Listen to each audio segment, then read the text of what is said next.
Ladies and gentlemen, we can all name countries that enjoy vast mineral wealth, but that somehow have not succeeded in using that mineral wealth to eradicate rampant poverty and to generate economic growth and prosperity. One of the reasons for this is that citizens, elected officials, and even municipal and state governments often are not aware of how much revenue is being paid by companies extracting those minerals to their national governments. This fosters conditions where corruption and mismanagement are more likely to occur. Our speakers today will help us to understand the reasons for this and the role that Canada is playing in the fight for greater transparency and accountability in the mining industry. Our speakers today have between them decades of experience observing and commenting on governance in the extractive sector. Claire Woodside, please come on up. Claire is the director of Publish What You Pay Canada and a board member of Transparency International Canada. Claire is the author of Lifting the Veil, Exploring the Transparency of Canadian Companies, and she has over 10 years' experience working on and researching issues related to the extractive sector and responsible resource governance. Next on stage is Mr. Pierre Gratton. Pierre is President and CEO of the Mining Association of Canada. He also serves as First Vice President of the Inter-American Mining Society and Vice President of the Raw Materials Committee of the Business and Industry Advisory Committee to the OECD. Prior to his appointment as President and CEO of the Mining Association of Canada, Pierre served as President and CEO of the Mining Association of British Columbia. Pierre has been honoured as a distinguished lecturer for the Canadian Institute of Mining, Metallurgy and Petroleum.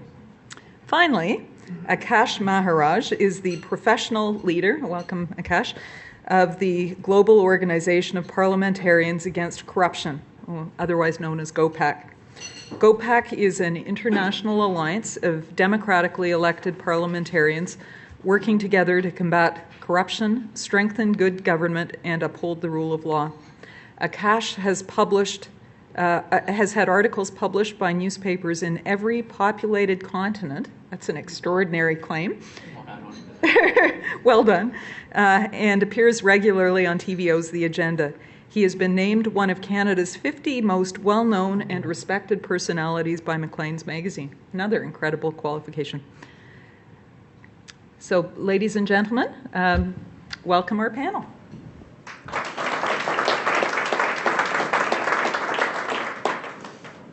Thank you very much, Andrea. Before we begin, I'd like to acknowledge on behalf of my colleagues at GOPAC, as well as my fellow panelists, our gratitude for being invited to be here today. I think we are all conscious of the fact that, in many ways, the history of the Empire Club is the history of Canada, and that for almost as long as Canada has been a country, the Empire Club has been stewarding the national conversation, and by doing so, helping to shape Canada's national identity and our national presence on the international stage. As Andrea said, GOPAC's name certainly lacks brevity, but what it lacks in brevity, it makes up for in clarity. Our Parliamentary Alliance has members in almost every country of the world. We have national chapters in 51 legislatures across the planet, and our members hail from different cultures, speak different languages, profess different faiths, pursue different political ideologies. Come election time, they try to cut one another's political throats, and some of them have had active combat experience against one another during their country's civil and international conflicts. However, the one thing that binds them all together is that they have agreed to come together under GOPAC's umbrella to combat corruption, driven by the belief that in the context of the end of the Cold War, corruption has become the single greatest threat to the viability of democracies everywhere.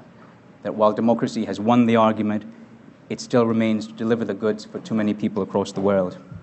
And I promise you that I will not pelt you with a lot of statistics, but I will pelt you with three. And the first is that, by our estimates, every year political corruption kills about 140,000 children by depriving them of food, water, and medical care. And that is far from being the worst of its consequences. But in our estimation, there are three areas where political corruption runs rampant and has the worst effects. The first is in large-scale public infrastructure, the second in defense procurement, and the third in resource extraction, which is what brings us here today. For all of us, especially as Canadians, we know that mining, oil and gas can be a huge blessing. It can be a massive engine of job creation, especially in countries where having a job makes the difference between life and starvation. It can make the difference for countries between prosperity and failure, and it can be a primary funder of social justice and social development. Equally, however, it can be a curse when the wealth is bled away by bribery and political corruption, where the funds are used to prop up despotism and brutal tyrannies, and where the extractive industry becomes a weapon of exploitation and oppression by both public and private actors. I think it will be no surprise to us as Canadians that the choice between those two paths, between whether resources are a blessing or a curse, is fundamentally a political choice, a choice made by governments, legislatures, private and public actors. But I think it may surprise many of us to know the extent to which those choices are choices made by Canadians and in Canada for the entire world. The other statistic I will pelt you with is that 60% of the world's mining companies are incorporated in Canada, and in recent years, 75% of new mining finances have originated from Canada. As a result, the choices that Canadian governments and Canadian actors make in the regulation and in the operation of the mining and oil and gas sectors are very much choices that shape the entire global marketplace. They are choices that affect not just ourselves, but people in every country on every continent across the world. Today, I'm very pleased to be here with Pierre and Claire to discuss Canada's role in the fight for transparency and the fight against corruption in the extractive industries, and particularly in mining, and especially to look at one landmark Canadian choice, which we are in the process of making as a country, and that is the reporting payments legislation, which is now part of the Budget Implementation Act. The legislation will require oil, gas, and mining companies to disclose all of their payments to governments at all levels. It will apply to all publicly traded and all larger private companies. And as a result of the concentration of mining companies in Canada, it will, at a stroke, affect the majority of mining companies on the planet. This latest legislation is in many ways a landmark step that has been brought about internationally by a coalition of legislators, international institutions, mining companies, resource extraction companies, and civil society organizations. And in Canada, it has been in particular precipitated by the work of the Prospectors and Developers Association, Revenue Watch, the Mining Association of Canada, and Publish What You Pay Canada. And so with that, our conversation will be on what is this legislation, what does it mean for Canada, what does it mean for the world, and in a very real way, what kind of a world are Canadians in the process of creating through the choices that we have before us today? The first question I'll ask is a fairly straightforward one, and that is to ask both Pierre and Claire what you believe to be the impact of this bill and how its pursuit of increased transparency will increase accountability of both public and private actors. Who wants to go first? Do you want to go first? Sure. I think from the perspective of Publish What You Pay, which is a global coalition of over 800 civil society organizations in over 50 countries, this legislation is critical to the fight against corruption, but also to improved accountability, which is an essential part in the fight against corruption. And I think, what we hear from our stakeholders in resource-rich, particularly developing countries, is that they don't have the information they need to have informed conversations with their governments. And without that information, which needs to be available in a rigorous and timely way, they can't ask tough questions about where the money that their governments earn from resource revenues goes. And there have been too many instances where vast sums are paid to regional governments or federal governments in developing countries, and citizens on the ground don't see the benefits. And I think that's the kind of situation that they're trying to change at the heart of this. Canadian companies have a huge global presence. With 8,000 properties in over 100 countries, we regularly have questions from coalition members about Canadian companies in their country. because our coalition members are affected by Canadian companies. And they're interested in what they're saying in Canada, they're interested in who they are, what they're doing, and they're interested in what they're paying their governments. And I think that Canada's role in this is critical, not only because of our international presence, but because we really have, put ourselves out there as a global leader on extractives. And setting an example that, a really strong transparency standard is part of global leadership is something that, we've seen the Canadian mining sector come out on, and now it's something we see the Canadian government come out on. And I think it's critical to showing other countries, in jurisdictions that have yet to implement this legislation, that this is part of being a leader in the extractive sector. I don't have anything to say now. I think the interest in the industry is, there's multiple reasons for doing this, but one of them is the obvious one that I think we all share, to the extent to which, and I think we shouldn't overstate what this legislation will accomplish. It's an important step. It's not a silver bullet. It's not going to eradicate corruption, but it is a step towards helping eradicate corruption. And the extent to which we can do that, all of industry is served, because it's in all of our interests to operate in places where the rules are clear and the rules are obeyed by everyone, and that there's a level playing field. It's also an opportunity, I think, for the industry to show what it does do. There's often questions made. People question whether our industry contributes, and in what way does it contribute to social and economic development, or in what way could we better contribute if those monies were used in better ways. And by shining a light on those payments made, we have the opportunity to do that. And we often, you mentioned the resource curse earlier. The resource curse is avoidable if the benefits and the monies that flow from that development are used strategically and with the view to long-term community development. That doesn't happen if the monies flow to national governments, where they then sort of disappear. So the extent to which this helps create a system where the revenue flows and the benefits are able to contribute to social and economic community development where the mines are, that's in our long-term interest as well. It helps make the case for mining.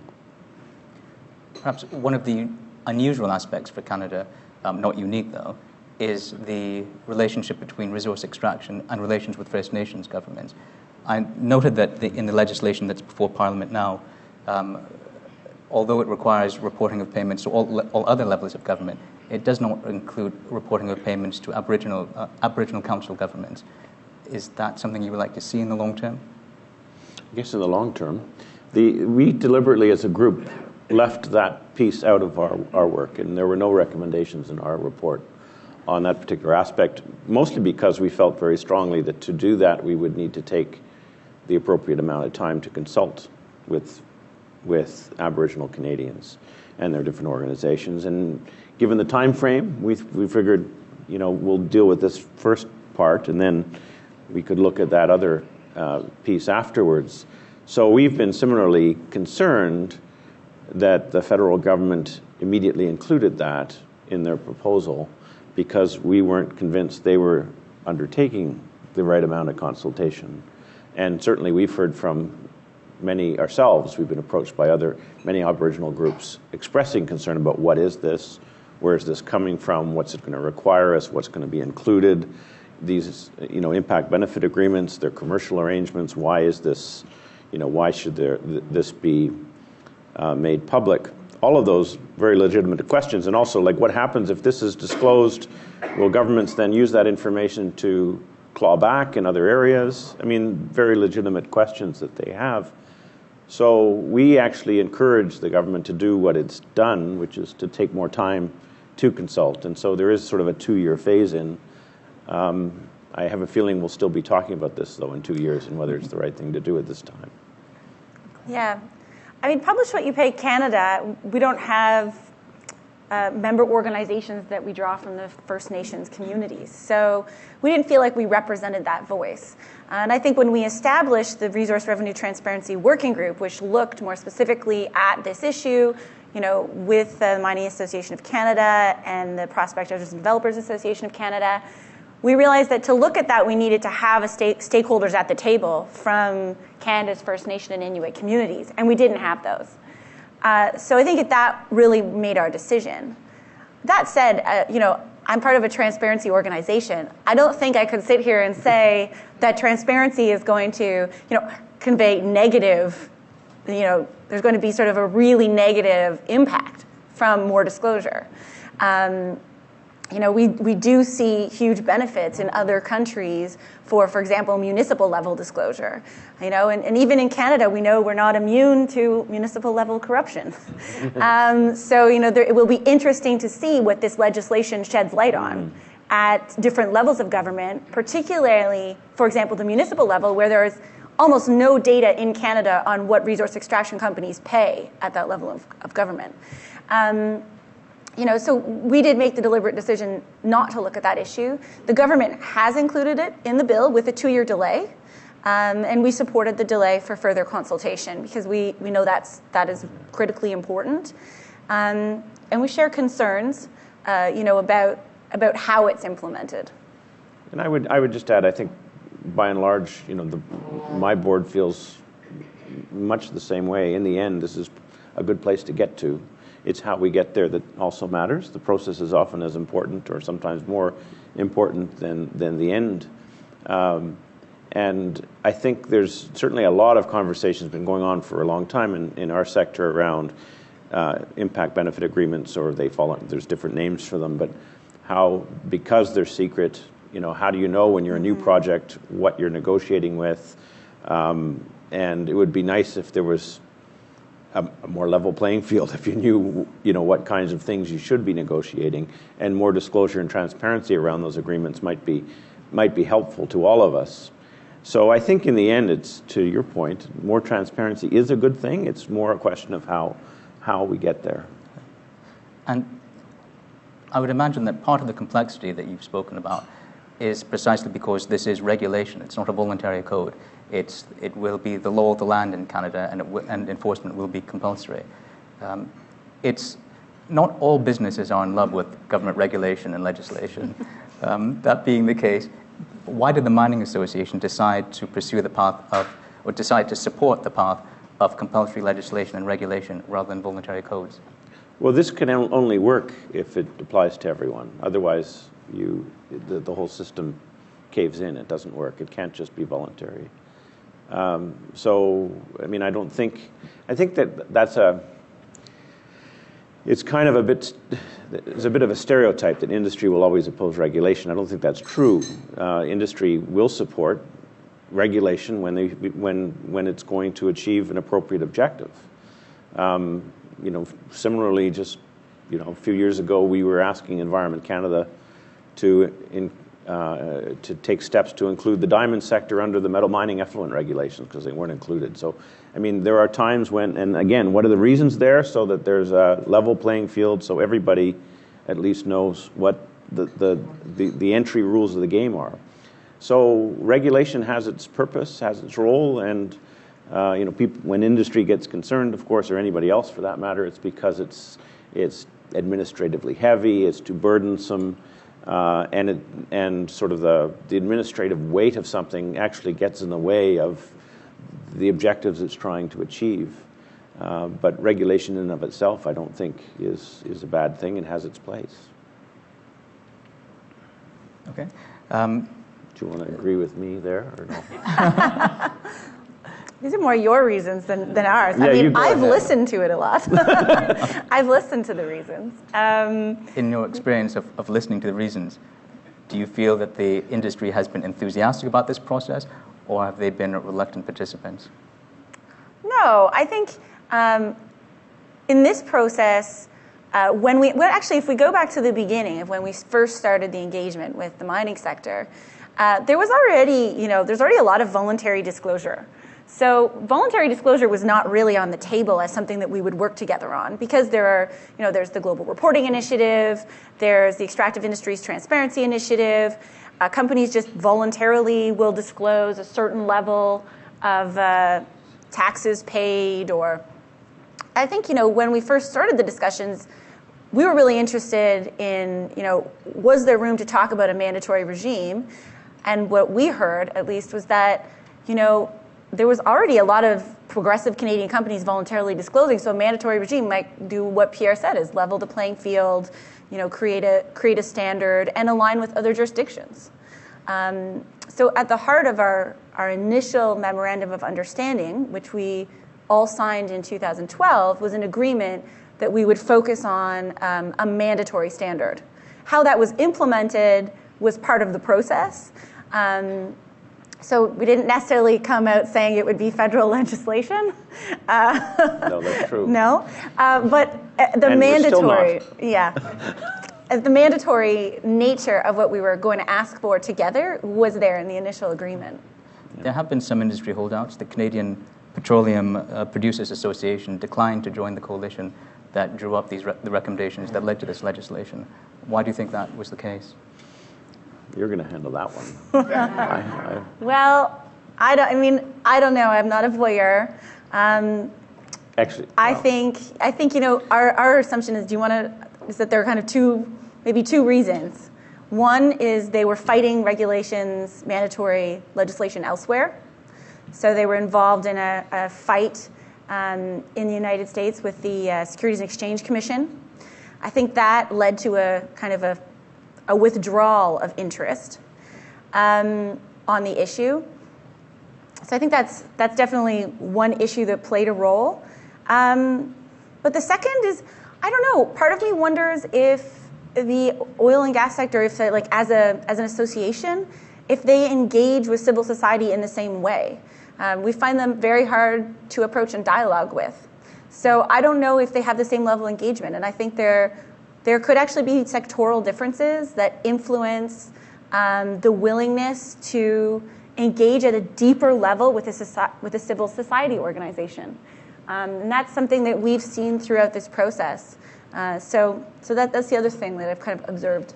A couple of points on this. I mean, one, I can say that, CAP is kind of like where we were a few years ago, where their mandate is domestic. They don't really feel that they have a role to play on issues that have an international dimension. And we were the same way. It was the whole debate over C-300, John McKay's bill of a few years back, that sort of led our members to say, if it's not MAC, we got to create a MAC that would handle these types of issues. And so now we do have that, a very active committee that's been leading the charge on these types of issues, and we are now engaging in this space. So that didn't used to be the case, but it still is, I think, with CAP. So I think part of it was, there wasn't a home for this issue at their association. But to touch on your point, and I'm going to, boast here a little, like it's going to come across that way. But we started in the early 1990s with the White Horse Mining Initiative, which is unparalleled to this day in Canada. It was a 2-year multi-stakeholder process that involved civil society, Aboriginal Canadians, organized labor governments, and ourselves. And it led, after a 2-year process, to an agreement on a broad set of themes. And that was the beginning of, I think, a process where we learned as an industry to look outside the mine gate and look at opportunities for working with other Canadians in a way that we hadn't historically done. And now I would say, 20-some years later, we're pretty good at it and pretty relaxed about it.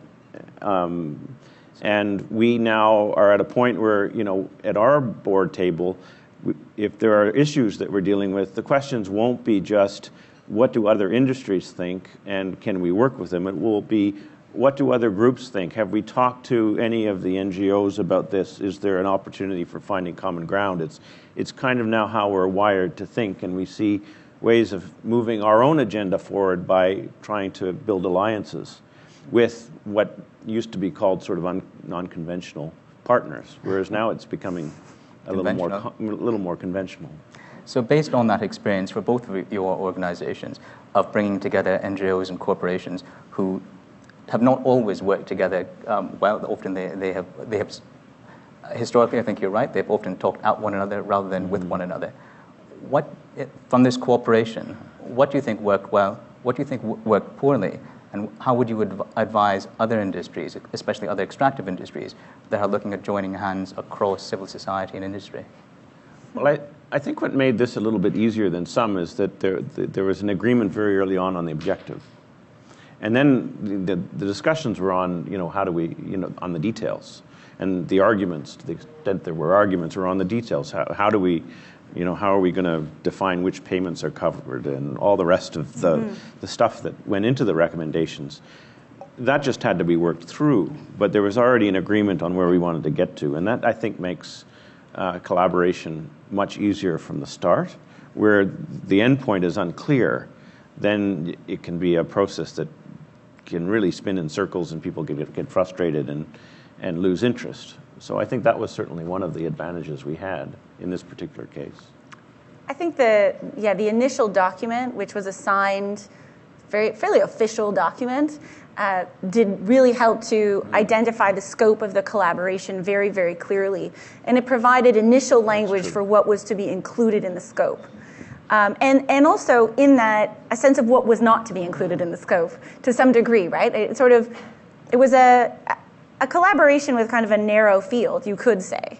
But I would say there are kind of two other things that help to make this successful, but also help us resolve the problems when they emerged. And one is time. We spent a lot of time together, which could also be said to be trust, because I think trust and time are inherently interlinked. When you spend a lot of time with someone else, you build a sense of personal trust with them. One hopes. Spend, or maybe distrust, but in this case, trust. So we build sort of more personal relationships and trust around those. And in that, you ended up with a kind of mutual understanding where we could explain the other's positions to our own members, sometimes without asking them, very clearly. So you understood how to articulate how the other side not the other side, but was feeling about something or approaching something, or their technical issues with a particular challenge you were facing. So, whether it was like the definition of control, we spent a while on that, but trying to understand, understanding the concerns from civil society, the technical issues that industry face, and then being able to kind of articulate those more broadly to each of our groups. I think that played a big role in both supporting one another, but also just creating that base understanding of what we were talking about. Yeah, I think her first point too, the rules of engagement, the terms of reference, I guess, the first document. Memorandum of Understanding. Yeah. Once it was negotiated and concluded, I don't know if we ever went back to it, because by the time we reached that point, we knew how to work. We'd already more or less learned how to work together. So it was always there as a reference, but it was not something. I don't think you had to. Well, wait a second, hang on, guys. You've just look at this line 5.2. You're in violation of that. So that initial work on sort of framing how you're gonna work together, I think, is an important first step. And then after that, if you do that well at the beginning, then after that it can be a lot easier. But it wasn't used very much as a reference, but it did in the very initial conversations. I remember holding industry consultations in Vancouver, and there were some industry folks that why isn't this just voluntary? And then it was very easy to say, oh, this is about a memorandum of understanding that we've signed. It's about we're looking at mandatory here, so we have to kind of start from that point. And that helped to define the conversation that everyone was having. So I think, it wasn't necessarily employed as a tool, but it was sort of like a base standard that said, no, the conversation is starting here. I guess finally the question I'd have is, while this legislation is making its way through Canada's Parliament, there have been similar kinds of legislation in other G7 countries, the Dodd-Frank Act in the United States, the EU Directive on Accounting and Transparency. How do you think Canada compares, not just in terms of this legislation, but Canada's political enthusiasm for transparency and disclosure in the extractive industries?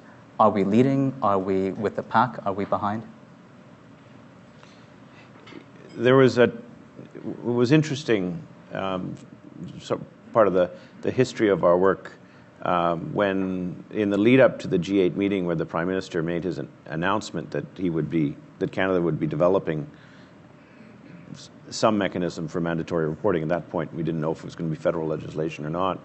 But in the lead up to that, we were dealing with sort of panicked calls from officials preparing for the G8, knowing that transparency was one of the top 3 items on the agenda, and Canada had nothing to say. But they'd heard about our work, so they wanted to validate if this was real.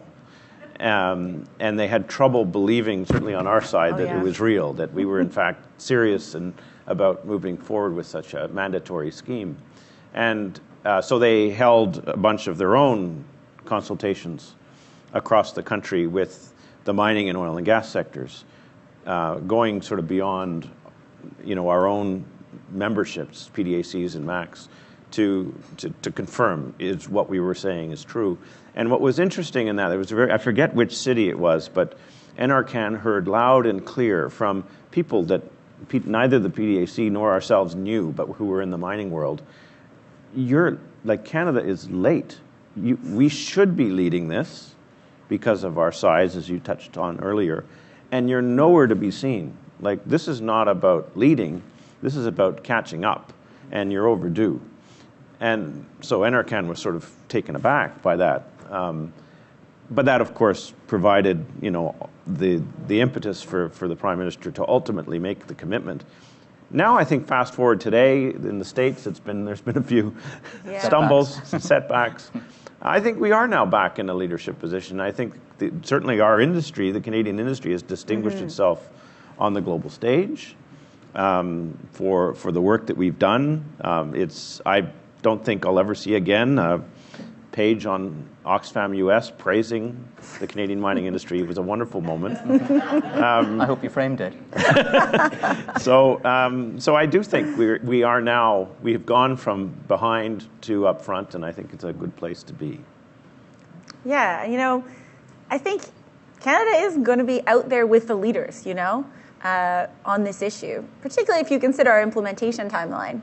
We will be, depending on when the Act actually comes into force, assuming it's by the deadline of June 1st, 2015, we'll be one of the countries leading on having reports available to the public. So in that regard, I think, Canada's definitely going to be leading. We have, of course, some concerns with the legislation, which itself has a few issues missing in terms of the global standard, particularly regarding just the clarification that the payments will be available at a certain level of disaggregation, which citizens need in order to actually ask those tough questions. If it's too high level, they can't ask the questions they need, specifically at the municipal or provincial, regional government levels. But this is something that can be addressed through the administrative process that's being developed within NRCan, and I think, the government has indicated a clear intention to address it and a public intention to align with the global standards and to continue with the leadership. We just one of our concerns is that the process by which it will be addressed won't indeed be multi-stakeholder. So, one of, I think, the reasons we've been successful is that it's kind of been a civil society industry collaboration that pushed this forward. And so we do have concerns that it will be taken, that the next steps will exclude civil society. And I think that globally we know that having the people that actually use the data at the table talking about what is important for them is an important part of the discussion. And I should, before you close too, just for the public record, also say that we too have some concerns with the federal legislation. Not necessarily the same concern. Not necessarily, though we're still all on the same page on this, so we would agree with those comments as well. But one of our biggest objectives in all of this was this notion of equivalency. So if you're listed on the New York Stock Exchange and you're a Canadian company as well, or if you're in the UK, yes, that it's one report. It's in our interest. We don't want to have to produce multiple reports because because the requirements vary slightly. We want a system that allows you to recognize one report fits all. It's also in the interests of civil society to not have to try to compare different data. So you want consistent data. And the federal legislation currently doesn't provide the kind of assurance we were looking for that equivalency will be as fundamental as we think it should be. And I'd close just with this one comment too, is it was always our preference that this be actually done through securities, as it is in other jurisdictions. And if I have one big disappointment, it's with our provincial governments who haven't acted yet. Ontario in particular is such a dominant player in the mining world. They've said sort of all of the nice things in private meetings, but they've never actually come out and said, we will build this through regulation. And certainly I think remains our industry's preference that at some point, and this is why equivalency is important, at some point Ontario, BC, and Quebec primarily for our sector will actually move forward with this, and then we actually won't really need the federal legislation, at least insofar as it relates to mining, because we're mostly publicly traded companies. So I think the provinces, and again, I guess they're not, for the most part, used to looking beyond their borders all that much, so perhaps they're just not grasping the significance of this issue, but they should. Well, you've each concluded with a comment about what you would like to see done differently in the future, or might have liked to have seen done differently now. I'll add my own, especially for someone who works with parliamentarians. It is, at a minimum, an unsubtle irony, perhaps a comical irony, that a bill on transparency is being passed by being buried in a colossal omnibus bill. Yes. But that, I suspect, is a discussion for another day. Very true. We'll open it up. Are there any questions for our panelists? Yes, go ahead. I actually promised someone I would ask a question. They really wanted to be here, so this is a proxy question. And the person said that this is probably an issue that they would not address, so you're going to have to force it. And it's not meant to be facetious in any way. It might sound like it is, but that's an excellent introduction. I love that. The question relates to gender. Suspense is to gender. And if we were in a hierarchy, because obviously we know corruption tends to occur where there's pockets of power, either to access that power or manipulate it somehow. So if more women were in positions of power, is there any empirical evidence gathered to date to suggest that there would be any less corruption and any more transparency if we were in a world of business and government entirely run by women? May I take that one? Yes, please. That's a very interesting question, because it's one that GOPAC has researched quite a bit and has written about, because we do think, in addition to the aspect of corruption, it delegitimizes governments and parliaments when they are not representative of the populations they seek to represent. It makes them less legitimate in the eyes of the population. It certainly makes them less effective and less capable of having a truly national discourse leading to advancing the national good. But the question about whether gender makes a difference in corruption is a fascinating one. Our findings have been that on the whole, female parliamentarians, in systems where there's a low risk of getting caught, female parliamentarians are just as likely as male parliamentarians to cheat, steal, and take bribes. However, in systems where there is a moderate to high probability of getting caught, female parliamentarians are much less likely to steal, cheat, or take bribes. Now, you can read that many ways. There's some people who think perhaps it's because that means that female parliamentarians tend to be more risk-averse. Yeah. Perhaps it means that in systems that are less corrupt, they tend to elect more women based on merit rather than based on corruption itself. That is, a highly corrupt system just reproduces more corrupt people. So I can only tell you that correlation strongly exists. I can't give you a definitive causal answer to it. There is only one parliament today that has an outright majority of female parliamentarians, and that is Rwanda. And Rwanda is a fairly extraordinary place, so I would be reluctant to take any general conclusions based on what has happened in a country that has recently gone through a genocide.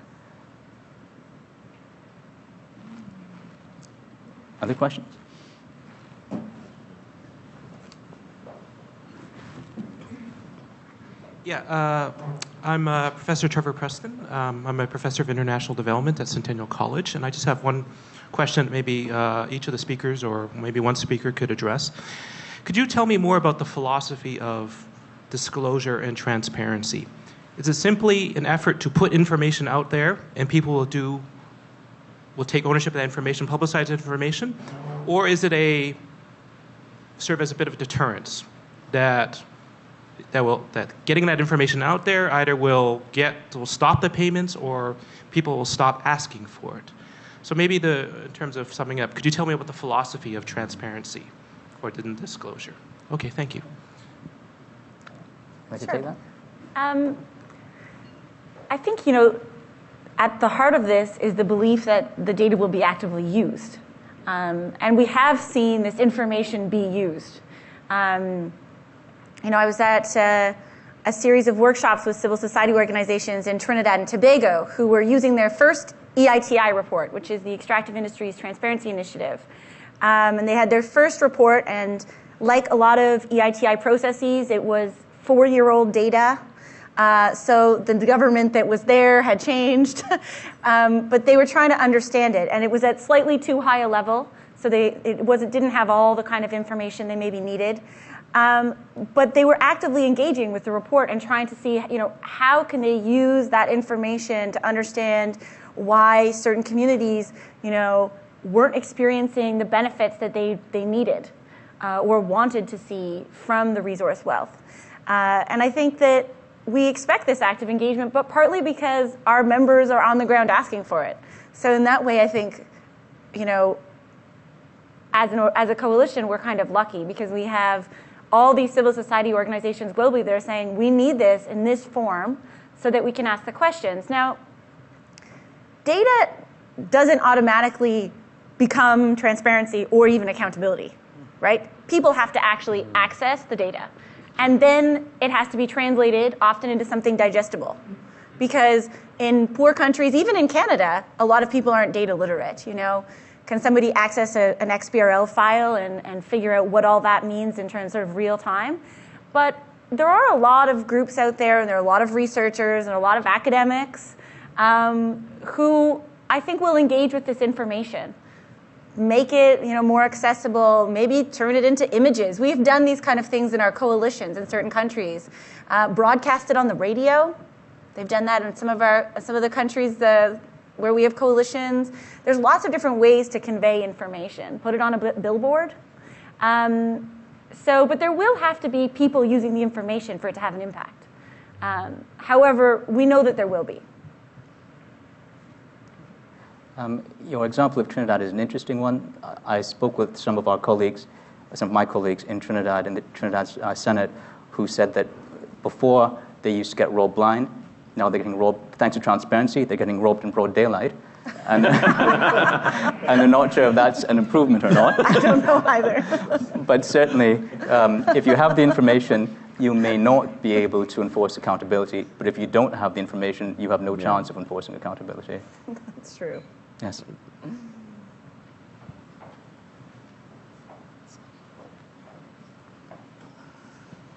Perhaps as a follow-up to that, you could just talk about investors and what the role that they've played in all this.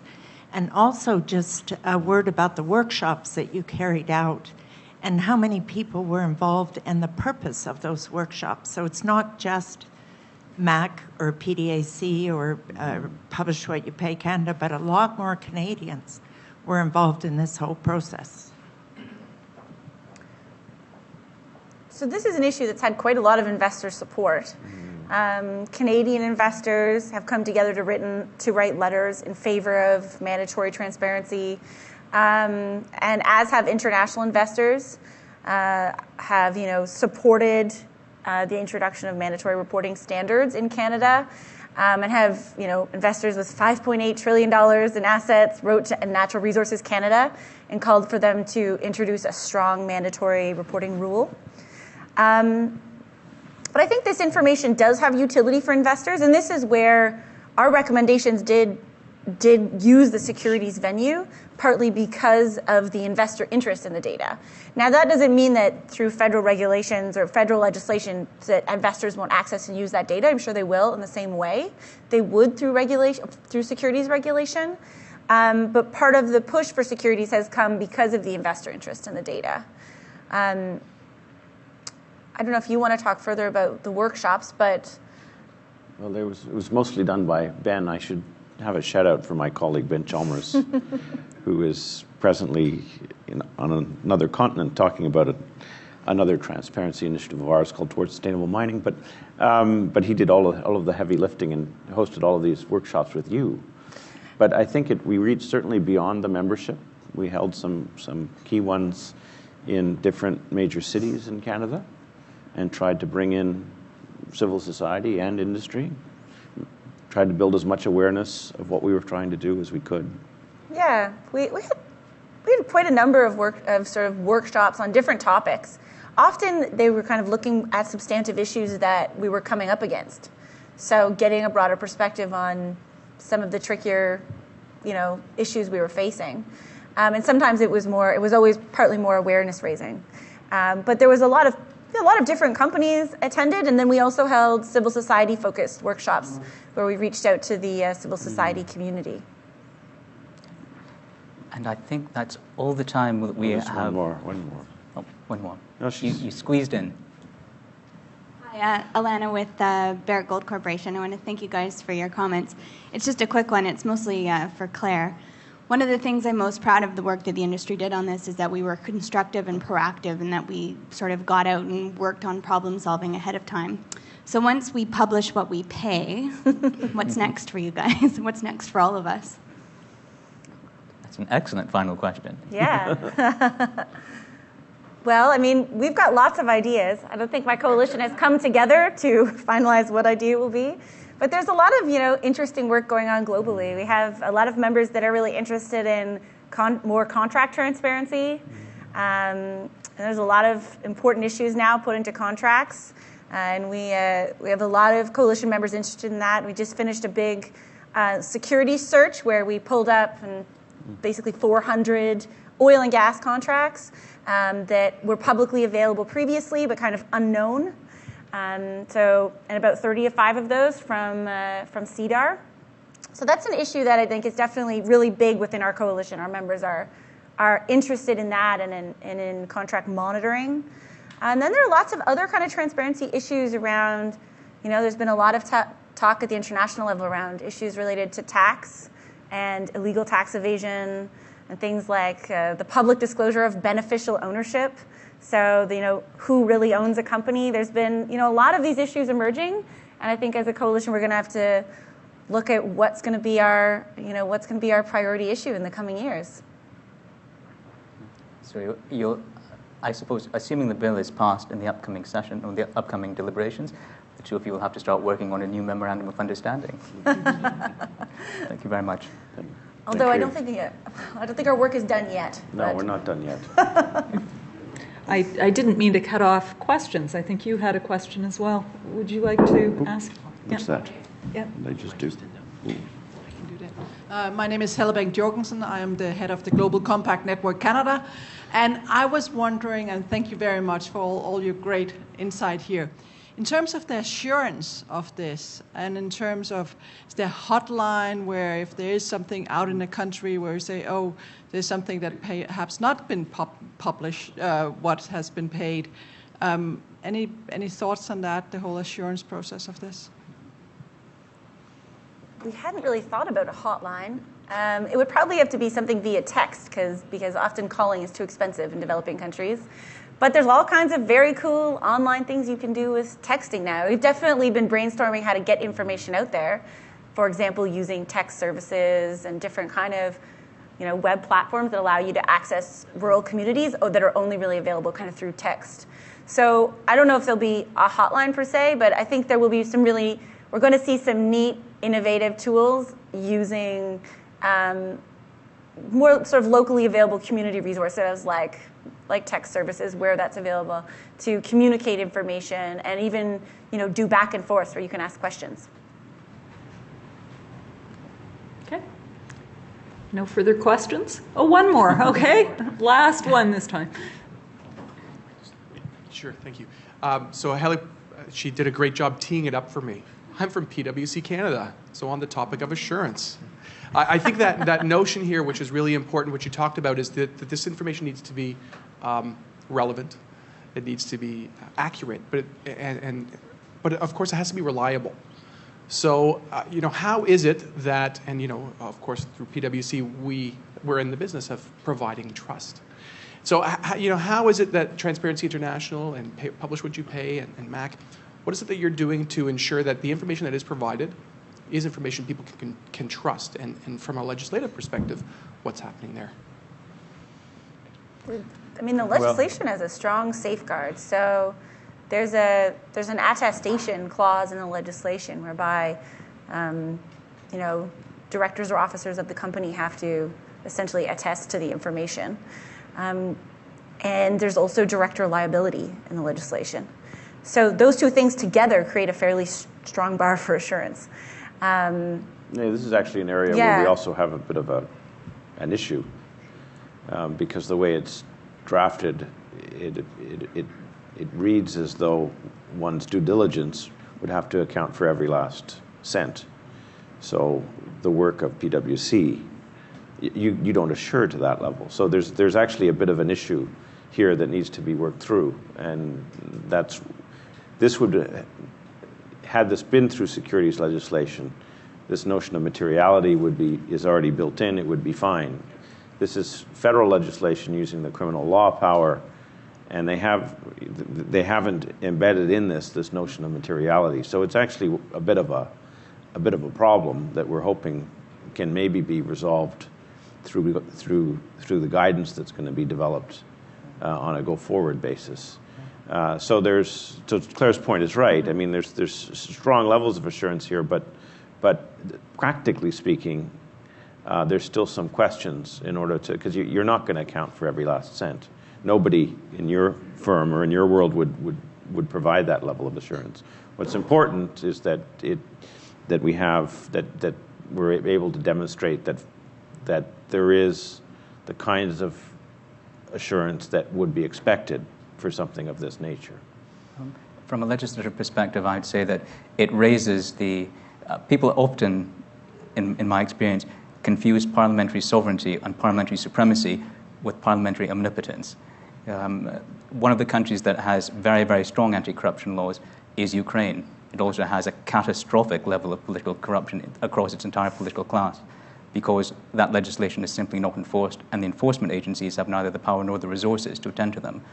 A key measure of this legislation, as all anti-corruption legislation will be once it's passed, is the government willing and able to devote the resources necessary to it so that it can be enforced? Though I think it's important to point out here that in this particular instance, there's, I mean, besides the burden of collecting that information and then submitting it, which once you've set up your systems is kind of a one-time burden. Once it's set up, it's not easy, it's not hard thereafter to provide that information. There isn't really a strong disincentive for industry to not do it. So, I mean, there may be the possibility of an error and something that can be corrected, but I don't think, I mean, industry in this particular, with this particular legislation is not the culprit. The culprit is government and what's happening to the monies that are submitted. And industry is trying to play a role in helping shine a light on what those monies are that are received by governments. So we're the enabler of being able to do that. I mean, there's the Corruption of Foreign Public Officials Act, which is sort of a parallel piece of legislation where you're actually talking about bribery. But in this case, these are legitimate payments that companies make, and we want to disclose that. So I don't think there'll be that much of an issue with companies about not disclosing. They want to disclose, at least in the mining sector, we want to disclose. There might be some, we've got 1,200 plus companies in Canada. There might be some, wouldn't surprise me, there are some out there that don't know yet that they will very soon have this requirement. And so it'll be a bit of a wake-up call for them. But certainly in our respective memberships, PDAC and MAC, there's a high level of awareness and they know that this is coming. Thank you. Please welcome Ms. Yolanda Banks to thank our speakers today.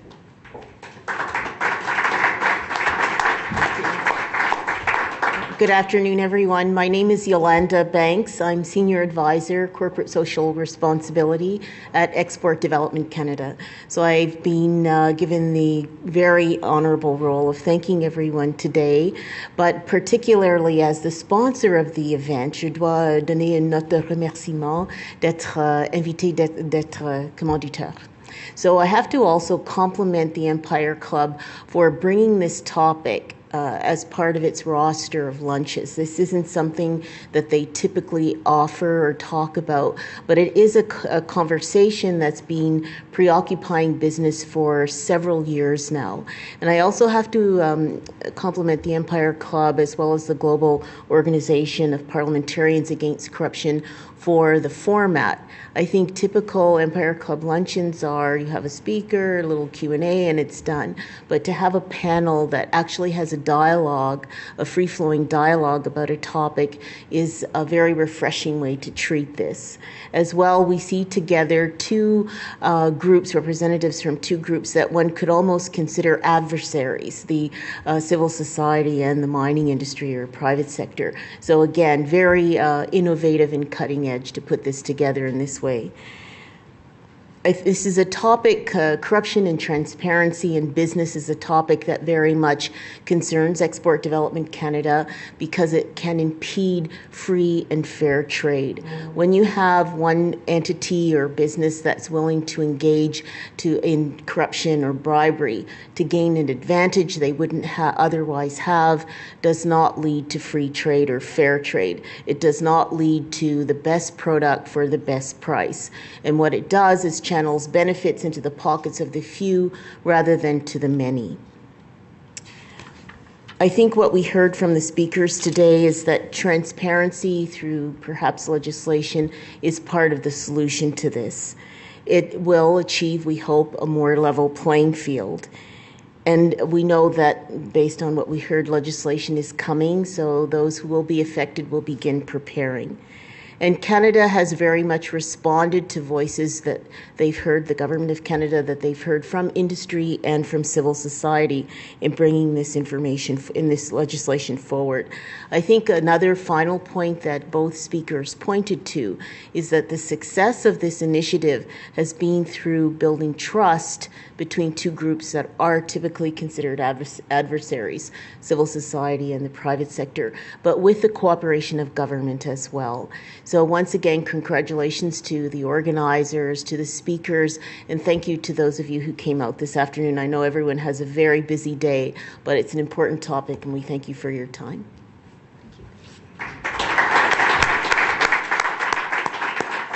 And while we're at it, I'd like to thank our generous event sponsor, Export Development Corporation. Thank you very much for enabling today's luncheon. I'd also like to thank the National Post as our print media sponsor. This meeting has been broadcast on Rogers TV.